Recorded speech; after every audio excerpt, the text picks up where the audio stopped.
Story 1.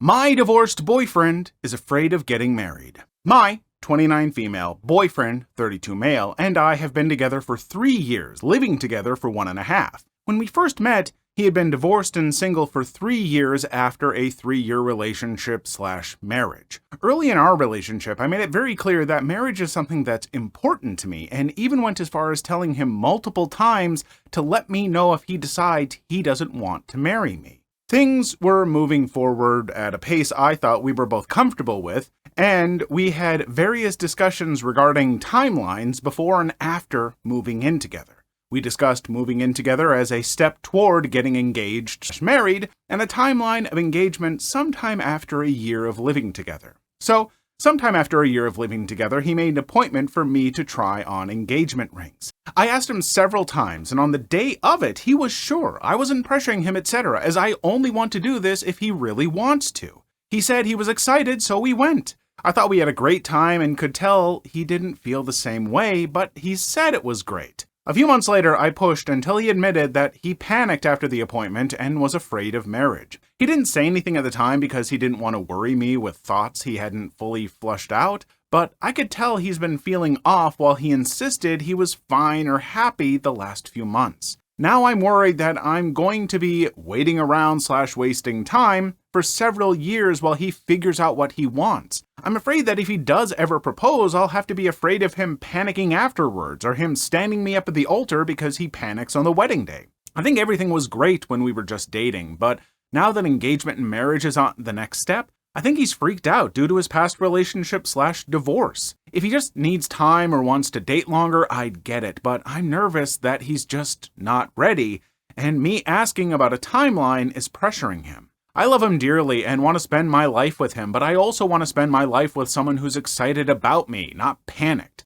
I think this could be a blip in our relationships, just part of growing together/doing the work to be ready for marriage, or it could be something I'll look back on years from now wishing I had left now. I had some relationship baggage. I'm not comfortable just waiting in limbo until he decides what he wants to do, so he suggested a monthly update conversation that he initiates. Do you think that's enough? Anything you would do to become more comfortable with the situation?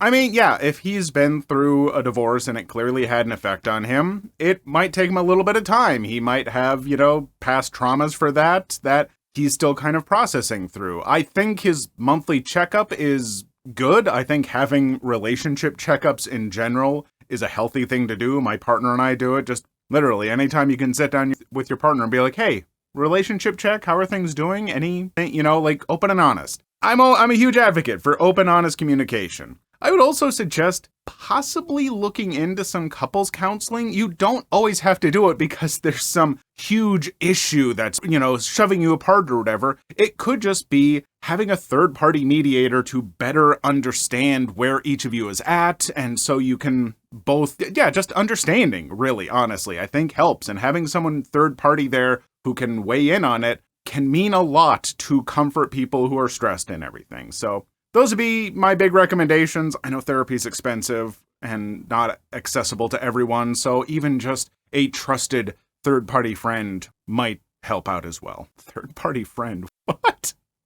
Story 2. She's bankrupt, I'm debt-free. About 6 years ago, my former partner of 6 years and I broke up, and I started to realize all of the things I had normalized were actually abuse. Instances of gaslighting were all too prevalent, even one instance where she gaslit me about what gaslighting even was. Financial, she could spend what she wanted, I had to ask permission, even limiting time that I spent with my family and my best mate. There was more, but that's enough of that. After we broke up, I realized that the money I'd continued to put into our joint account wasn't going to the mortgage as promised, but was going shopping, paying for her new partner, who it turned out was on the scene months before we split, and wasn't the first, and payments to her lawyer. When I found this out, I called the finance company handling our mortgage and told them I would no longer be making payments. I told them they could seize the house if they wanted, but my half of the payments would cease immediately until I had recouped the money stolen, roughly 5 months worth of payments. They said I couldn't do that. I told them to watch me. Soon after that, when the debt letters and dishonors started, the texts, phone calls, and voicemails from her started. I ignored everyone. 2 months in, I heard her car broke down badly because she couldn't afford to maintain it. Not long after that, she filed for bankruptcy. A month later, she moved out and I got my house back. I cleaned it up, changed the locks, got my mortgage back in front, and recently my wife and I sold it for a tidy little profit. She got nothing. Not a dollar, not a dime. She has no usable credit rating and my wife and I are debt-free with a deposit on our new home. Feels good. I can't really blame you. I don't know what went wrong in that relationship, but yeah, if you were putting in your money for those mortgage payments and it was not being used for that and being stolen, yeah, she effed up big time. And I think, I'm glad that it played out well for you and that you weren't like, I'm going to stop payments, and suddenly it was just a world of trouble, because I don't understand finances and mortgages and loans and all that stuff very well, but I do know that they are frightening and can screw up your life. Hooray! Thank goodness that it's not almost required as part of living.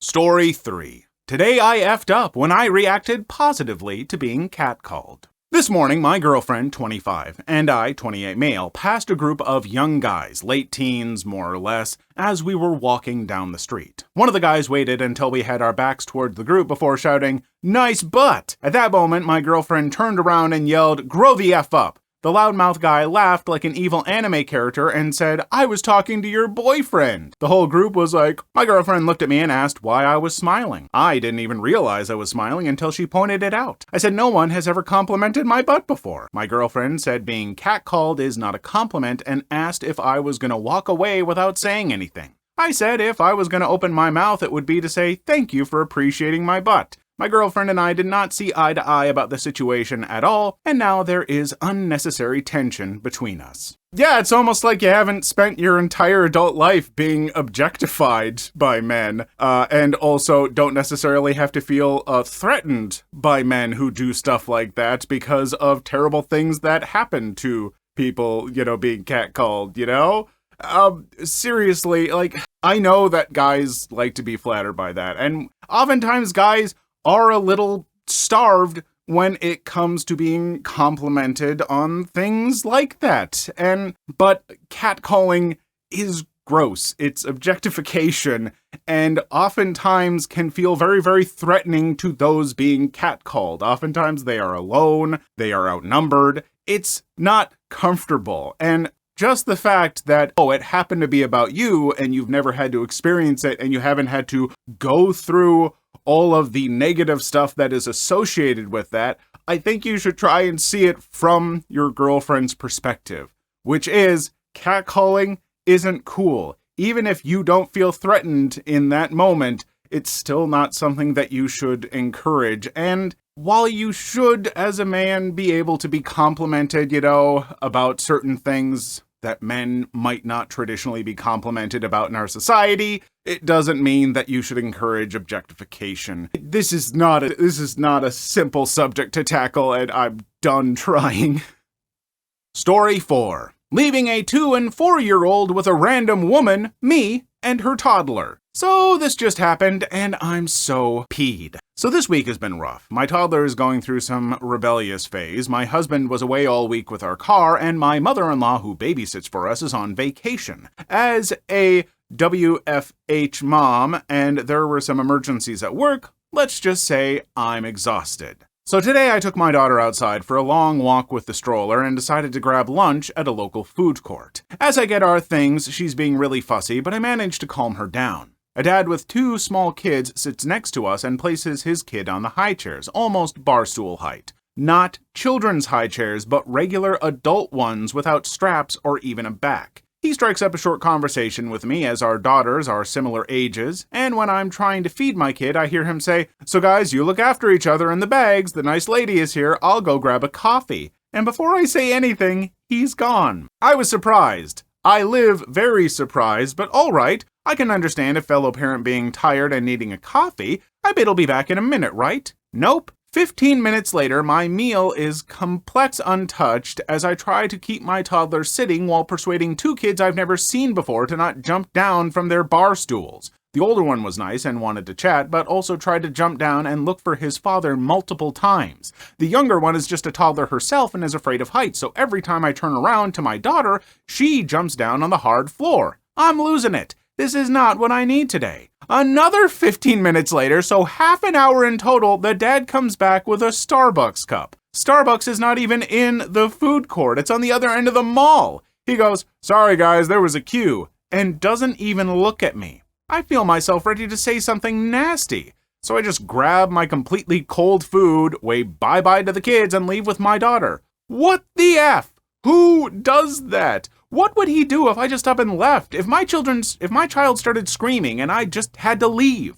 The place was crowded. He'd never find his kids, who were nice enough to tell me they were 2 and 4 years old. I feel like a gullible idiot for just caring for those idiots' kids, but I couldn't live with myself if something happened to them. None of that was their fault. Thank you so much for reading my rant. My daughter just fell asleep, and I needed to get this out. That's a very bad dad. Dads, moms, anyone's. Don't do this. Don't just leave your kids with a stranger. Like, it would be one thing if he was going to be, like, staying in the food court and always within eyeshot, and he's just like, say, "I'm so sorry. Would you be able to watch them for a moment while I grab a coffee? I'll be a minute or two, no longer."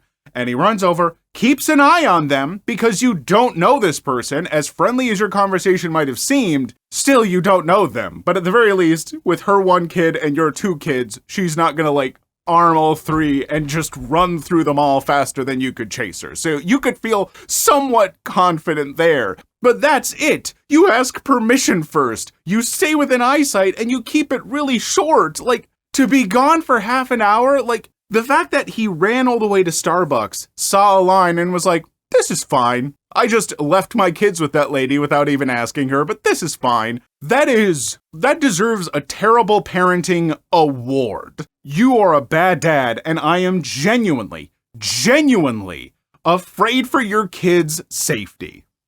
Story 5. Am I the a-hole for demolishing my daughter's room after she moved out? My 18-year-old daughter, Meg, is in college. She moved in with her boyfriend a few months ago, which left her old bedroom empty. Her bedroom used to be right next to our tiny living room. To make our tiny living room into a normal-sized living room, we knocked out my daughter's room's wall, refloored the space, and fixed the walls. Now it looks like the bedroom was never there, and we have a spacious living room. When my daughter came home to visit and saw that her room was gone, she made a huge deal about it. She got all emotional and said if we never wanted to let her move back, we should have just said so instead of completely demolishing her room. I told her that if anything happens and she needs to move back, we will welcome her and she could sleep on the couch as long as she wants, but she accused us of wanting to get rid of her forever and for her to never visit us since we got rid of her room so fast. Only a few months after she moved out, and we should have waited longer. Am I the a-hole for not waiting longer with the renovation? I don't think that you're an a-hole. Like, I understand, you've got a small living space. Your daughter, who you've been providing for with a room of her own and everything for 18 years, is finally gone. You have the chance to expand. Now, I don't have kids of my own. I don't know exactly, how I would feel, but I think I would have probably let her know, like, hey, we want to expand the living room, so we're going to be getting rid of your room. But just know, if you do need a place to stay, you can always come back here. We're just not going to be prepared for it. You're an adult now. We want to, move on to the next phase of our life. I think that's okay to do. But also, I think nowadays there are a lot of people in the next generation coming up that realize that getting a house and homing and stuff is kind of difficult and precarious for a lot of folks out there. And having your parents to fall back on and the home you grow up in, your home, being able to go back there can be kind of important. And so, while I don't think that it's bad that you made that renovation as soon as you did, I do think that at the very least, it might be nice to have a conversation with your kid before you do it to let them know your feelings instead of kind of surprising them with it. Just my thoughts. Please leave your story in the comments. I would love to make a video on them in the future. Also, don't forget to like and subscribe.